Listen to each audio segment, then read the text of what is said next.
ஒரு ஊரில் மிகவும் பிரபலமான ஒரு அறிஞர் இருக்காப்புல. அவருக்கு வயது மூப்பு காரணமாக, அதாவது வயசான காரணத்தினால நெஞ்சு வலி வருது. அவர் குடும்ப டாக்டருக்கு ஃபோன் பண்ணுறாரு. இந்த மாதிரி எனக்கு நெஞ்சு வலிக்குது, எந்திரிச்சு நிற்க முடியல, நடக்க முடியல, காஃபி போட முடியல, சாப்பாடு செய்ய முடியல, சாப்பிட முடியல, ரொம்ப நேரம் உட்கார முடியலன்னு அப்படியே லிஸ்ட்டு போட்டுட்டு போகிறாரு.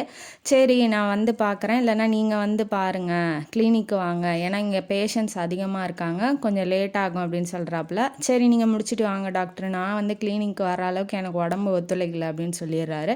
சரின்னு சொல்லிட்டு இவரும் ஃபோனை கட் பண்ணிடுறாரு. இப்போ டாக்டர் அவரோட வீட்டுக்கு போகிறாப்புல. மாடியில் இருக்கிறதா சொல்கிறாங்க. இவர் மாடி ஏறி போகிறாரு. இவருக்கும் அவருக்கும் ஒரே ஏஜ், டாக்டருக்கும் அந்த அறிஞருக்கும் ஒரே ஏஜ் தான். 2 பேரும் இப்போ ஒரே ஏஜில் இருக்கிறதுனால மாடிப்படி ஏறி போகும்போது டாக்டருக்கும் மூச்சு இறையுது.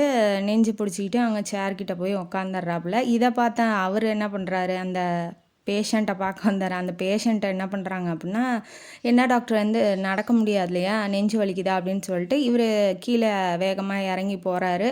காஃபி போடுறாரு. காஃபி போட்டுட்டு தண்ணி எடுத்துக்கிட்டு இப்போ திரும்ப மாடிப்படி ஏறி வர்றாரு. கொடுக்க டாக்டருக்கு கொடுக்குறாரு. அவர் வாங்கி குடிச்சிட்ருக்காரு. இவர் நெஞ்சை நீவி விட்டுக்கிட்டு ஒரு 1/2 மணி நேரமாக நின்றுட்டுருக்காரு. இப்போ பரவாயில்லையா டாக்டர் அப்படின்னு சொல்லி சொல்கிறாப்புல. பரவாயில்ல அப்படின்னு சொல்லிட்டு ஃபீஸு இவ்வளோ ரூபா ஃபீஸ் கொடுங்க அப்படின்னு சொல்லிட்டு ஃபீஸை இந்த ப்ரிஸ்கிரிப்ஷனில் எழுதி கொடுக்குறாப்புல. எதுக்கு டாக்டர் நான் ஃபீஸ் தரணும், உங்களை பார்த்துக்கிட்டதுனாலயா அப்படின்னு சொல்லி கேட்குறாப்புல.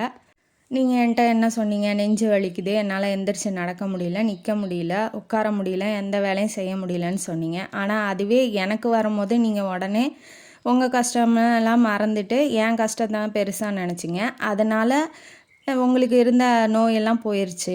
அதே தான் இப்போ வாழ்க்கையிலையும் அதே தான், அந்த டாக்டர் சொல்கிற மாதிரியே தான். நம்ம கஷ்டத்தை நம்ம பெருசாக நினச்சோம்னா அதுதான் நமக்கு எந்திரிச்சு நடக்கக்கூட விடாமல் பெருசாக தெரியும்.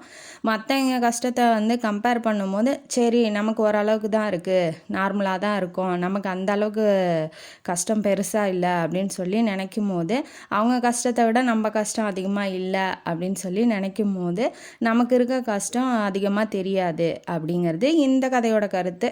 இந்த கதை உங்களுக்கு பிடிச்சிருக்குன்னு நினைக்கிறேன். பிடிச்சிருந்தா லைக் பண்ணுங்கள், ஷேர் பண்ணுங்கள், சப்ஸ்கிரைப் பண்ணுங்கள், கமெண்ட் பாக்ஸில் கமெண்ட் பண்ணுங்கள். நன்றி மக்களே.